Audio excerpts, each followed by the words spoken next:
কখনো কি ভেবেছেন যে আপনার কথায় অন্য মানুষটাকে ফিল করে? না, আমরা কখনোই সেটা ভেবে দেখি না যে আমরা যেটা বলছি সামনের মানুষটা তার মনের মধ্যে সেটা কি হিসাবে নিচ্ছে। হয়তো সেই মানুষটার দিনটা খুব ভালো যাবার কথা, সকালবেলা ঘুম থেকে উঠে সে ভেবেই রেখেছিল যে এই এই জিনিস তার সাথে হবে, খুব মজা করে কাটবে, খুব আনন্দে কাটবে দিনটা। কিন্তু আপনার ওই একটা কথায় তার দিনটা কিন্তু সমস্তটা মাটি হয়ে গেল, মন খারাপ হয়ে গেল, সারা দিনের যে আনন্দটা এক মুহূর্তে শেষ হয়ে গেল। কেন কেন বলেন এই সমস্ত কথাগুলো?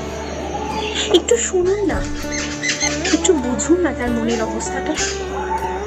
আমরা যদি একটু বুঝি, একটু ভেবে কথা বলি, তাহলেই তো সেই মানুষটা কষ্ট পায় না, তাই না?